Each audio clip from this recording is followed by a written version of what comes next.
नमस्कार मित्रांनो, सर्वप्रथम माझ्या 125 सबस्क्रायबर्स आणि 25,000 व्ह्यूवर्सला दिवाळीच्या खूप खूप हार्दिक शुभेच्छा.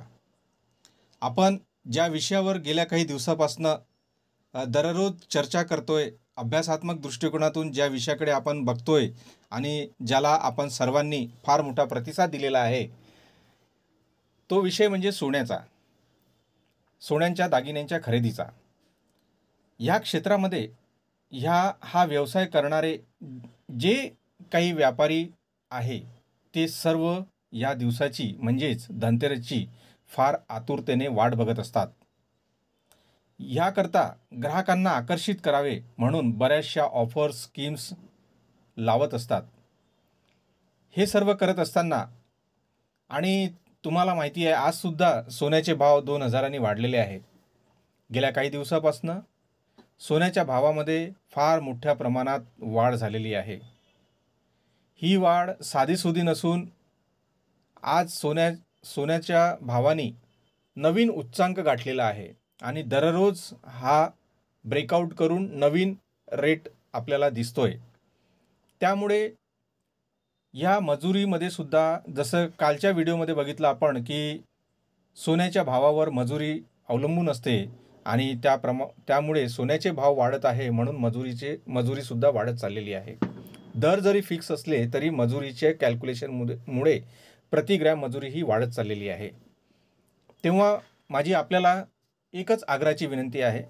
उद्या फार मोठा मुहूर्त आहे. या मुहूर्तावर सोने खरेदी करायचे असल्यास आपण आपली गैरसोय होऊ नये हे टाळण्याकरता 10:30 ते 4 ह्या वेळेत कुठेही जाऊन कुठल्याही दुकानामध्ये जाऊन तुम्ही सोनं खरेदी करू शकता. या वेळेमध्ये त्या व्यावसायिक संकुलामध्ये जास्त गर्दी नसते, जेणेकरून तुम्हाला जो हवा असणारा दागिना व्यवस्थितरित्या बघू शकता. सोबतच त्या संदर्भामध्ये असणारं कॅल्क्युलेशन, त्याचा हिशोब हा योग्य प्रकारे समजून घेऊ शकता आणि भविष्यात त्या व्यावसायिकाकडनं आपल्याला एक्सचेंज आणि जे काही परतीची जी काही हे आहे व्यवहार आहे ते सुद्धा तुम्ही योग्य प्रकारे जाणून घेऊ शकता.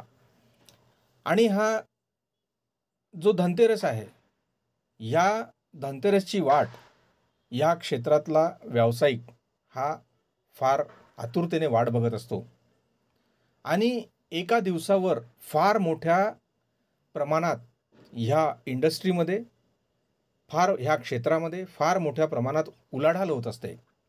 तेव्हा ही उलाढाल होत असली तरी पण त्यामध्ये तुमची गैरसोय होऊ नये हाच माझा उद्देश आहे.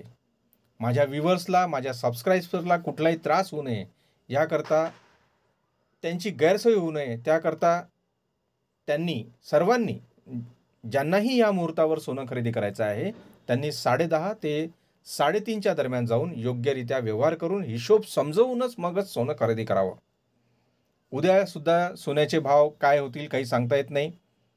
सोन्याच्या भावामध्ये जागतिक स्तरावर फार मोठ्या प्रमाणात जी काही उलाढाल होत आहे, जे काही राजकीय घडामोडी होत आहे त्याचा सर्वात मोठा परिणाम यावर दिसून येतोय आणि पुढे सुद्धा यामध्ये वाढ होत राहणार आहे.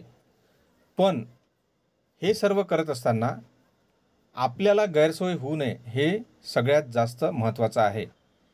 करिता पुन्हा एकदा आपणा सर्वांना सर्व माझ्या मित्रपरिवाराला, आपल्या परिवाराला पुन्हा एकदा दिवाळीच्या खूप खूप हार्दिक शुभेच्छा. आणि आपण हा व्हिडिओ सुरुवातीपासून शेवटपर्यंत बघितला त्याकरता पुन्हा एकदा धन्यवाद करू इच्छितो. आपले हे प्रेम असेच माझ्यासोबत असू द्या आणि या दिवाळीमध्ये आपल्या परिवाराला, आपल्या मित्रपरिवाराला सुख समृद्धी आणि वैभव लाभो हीच कामना करतो. आणि मी आजचा व्हिडिओ हा छोटाच ठेवतो आणि हा इथेच संपवतो. धन्यवाद.